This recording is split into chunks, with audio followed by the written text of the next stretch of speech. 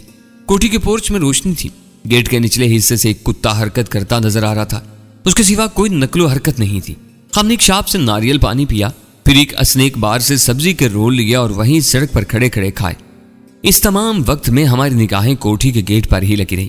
عمران کو شاید توقع تھی کہ سویٹی عرف ایشوریا رائے جلد ہی کوٹھی سے نکلے گی اور ہم دوبارہ اس کا پیچھا کر سکیں گے، لیکن عملاً ایسا ہوا نہیں۔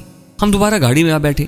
آخر میں نے کہا، عمران یار، ہم اپنی لائن سے ہٹ رہے ہیں، ہمیں صبح رتنا گری کے لیے نکلنا ہے، وہاں اس سے کہیں زیادہ ضروری کام ہمارا انتظار کر رہا ہے۔ یار، اتنی خوبصورت پاکستانی لڑکی یہاں بدنیت اجنبیوں کے درمیان ہے، ہم اس کے بارے میں جاننے کا حق ہے۔ میرا خیال ہے کہ اس کے پاکستانی ہونے سے زیادہ اس کا خوبصورت ہونا تمہارے لیے زیادہ اہم ہے۔ جو بھی سمجھو، لیکن جستجو کرنا ہمارا حق ہے یار۔ یہ حق استعمال کرتے ہوئے ہمیں اب 2 گھنٹے ہونے والے ہیں۔ یہ نہ ہو کہ اس حق کو استعمال کرتے کرتے ہم اپنے رتنا گری والے فرض سے غافل ہو جائیں۔ یہ کوئی بھولی بھالی دیہاتی موٹیار نہیں ہے، ہوشیار چالاک لڑکی ہے، اور ممبئی میں قسمت آزمانے کے لیے اپنی مرضی سے چاوا وغیرہ کے ساتھ یہاں آئی ہے۔ اس کے بارے میں بہت زیادہ فکر مند ہونے کی ضرورت نہیں۔ اس کے بارے میں اگر تمہیں زیادہ ہی تجسس ہے تو بعد میں جاوا سے معلوم کر لینا۔ 2-4 منٹ میں نے عمران کو نیم رضامند کر لیا۔ ہم کوٹھی کے سامنے سے روانہ ہونے کے بارے میں سوچ رہے تھے کہ کوٹھی کا گیٹ کھل گیا۔ ہم الرٹ ہو گئے۔ ہمیں توقع تھی کہ سویٹی عرف ایشوریا اپنی گاڑی پر باہر آ رہی ہے، لیکن ایسا ہوا نہیں۔ کوئی گاڑی کوٹھی سے نہیں نکلی۔ ہاں، ایک گاڑی داخل ضرور ہوئی۔ وہ تیزی سے آئی تھی اور سیدھی اندر چلی گئی تھی۔ غالباً گاڑی کی آمد سے پہلے ہی گیٹ کیپر کو علم تھا کہ گاڑی آ رہی ہے۔ گاڑی کے شیشے رنگدار تھے۔ گاڑی جب گیٹ میں داخل ہو رہی تھی، ایک لمحے کے لیے، صرف ایک لمحے کے لیے، ہمیں ایک منظر کی جھلک نظر آئی۔ یہ جھلک شاید کسی اور نے نہ دیکھی ہو، لیکن ہم دونوں چونکہ گہری نظروں سے گاڑی کو اتار رہے تھے، اس لیے ہم دیکھ پائے۔ گاڑی کا پچھلا دروازہ تیزی سے کھلا، مگر تھوڑا سا کھل کر دوبارہ کھٹاک سے بند ہو گیا۔ دروازے کے کھلنے اور بند ہونے کے درمیان ہم نے گلابی کپڑوں والی کسی عورت کی جھلک دیکھی۔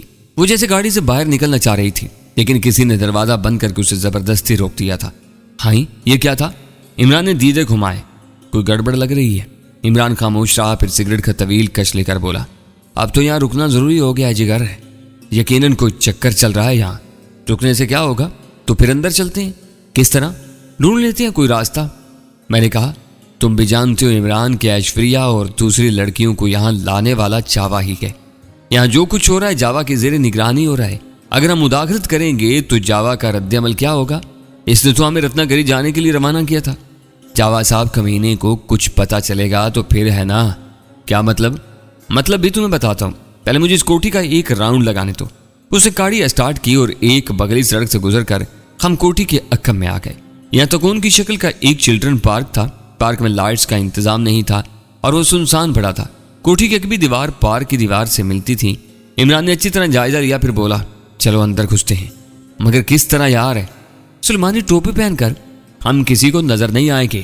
اسے شولڈر بیگ کی زپ کھولی، اس میں سے جدید پسٹل نکالا، اس پر سائلنسر فٹ کیا اور 2 فالتو میگزین جیب میں رکھ لیے۔ تب اس نے بیگ کے اندر ہی سے 2 نقاب نکالے۔ ایسے نقاب میں سے فقط آنکھیں ہی دکھائی دیتی ہیں اور یہ چہرے کو گردن تک ڈھانپ لیتا ہے۔ یہ اسکائی ماسک بڑے باریک مٹیریل کے بنے ہوئے تھے۔ ان میں 3 سوراخ بنے ہوئے تھے۔ عمران نے بتایا تھا کہ انہیں 3 ہول بالاک لاوا بھی کہا جاتا ہے۔ عمران نے نقاب چڑھایا اور پھر میرے چہرے پر بھی چڑھا دیا۔ یہ تجربہ زندگی میں پہلی بار ہو رہا تھا۔ ہم کار کو لاگ کر کے اترے۔ دیوار 10 فٹ کے قریب بلند تھی۔ عمران کو اس پر چڑھنے میں کوئی دشواری پیش نہیں آ سکتی تھی۔ اس نے پہلے مجھے ہاتھ کا سہارا دے کر اوپر چڑھایا، پھر خود چڑھایا۔ ہم بے آواز اندر کے گراسی لان میں کودے۔ اچانک اندھیرے میں ایک سایہ حرکت کرتا نظر آیا۔ میرا دل اچھل کر رہ گیا۔ ہم کوٹھی میں موجود السیشن کتے کو فراموش کر چکے تھے۔ کم از کم میں تو فراموش کر چکا تھا۔